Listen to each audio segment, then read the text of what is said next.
great gestures coming off the stage there in America. That's Kenny Loggins and Footloose, his big hit from last year. More to come from the JFK Stadium fairly soon. But now to the point of Live Aid. If you've been with it now for, how long has Live Aid been going? It's coming on for 12 hours, almost 11 hours now of Live Aid. If you've been with it, I'm sure you've been greatly entertained.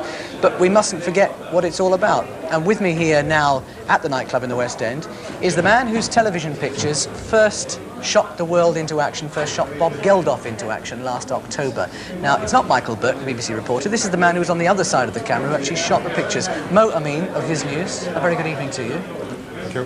How do you feel, first of all, about today's events? Have you been to Wembley? Have you been around and seen what's going on?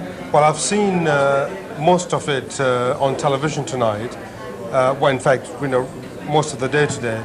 And I really want to say I'm so moved. And, I want to say thank you very much to everybody who has helped.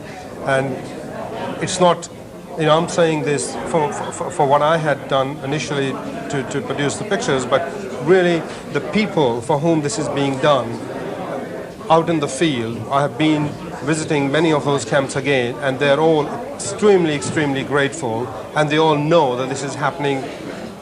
Well, here are your latest pictures, which have come back from Ethiopia. These are shot by Mohammed Amin. Just tell us what the latest situation is, because we get conflicting reports, we get tabloid stories here saying all sorts of things. Is Band-Aid doing any good? Sure. I mean, there has been a tremendous amount of assistance that has gone in, and most of it is getting to the people where it is needed.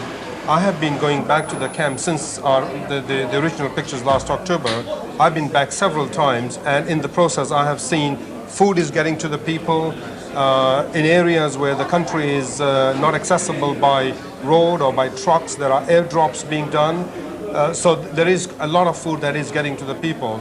But we shouldn't forget that the number of people involved and the state that they're in, that this aid has got to continue for us to keep them alive and also to put them back on the road. We got to look at the long-term prospects, which some of it is being done. We're looking here now at scenes, and for radio listeners this is obviously very difficult. I try and describe them as best I can, but we're looking at scenes now. I'm seeing people making very crude forms of food. It doesn't look to me as though that sort of food is going to keep them going for very long.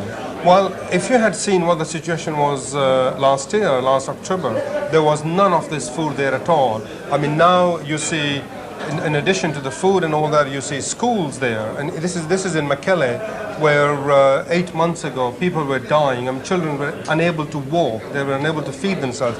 Now they are studying. There are open-air schools, number of them. This was shot 2 weeks ago, and there were at least a dozen schools in the camps where we filmed last October. It is so heartening to see smiling faces coming from Ethiopia. I mean, look at those smiling faces there. They are actually enjoying sitting down. They seem to have nice clothes on, not the rags that we're used to seeing.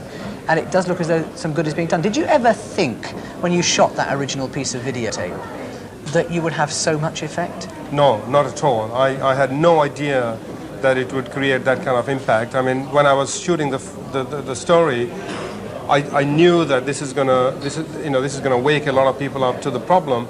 But in the past, there has been stories done. They have been shown and forgotten very quickly. Fortunately, this particular picture did not get forgotten, and it has literally saved millions of lives in Africa. Well, Mo, well done. Are you going back to Ethiopia? I'm going back tomorrow. You can't stay away from there. Well, I've been working since last October because of the response from across the world, and because of what I saw myself.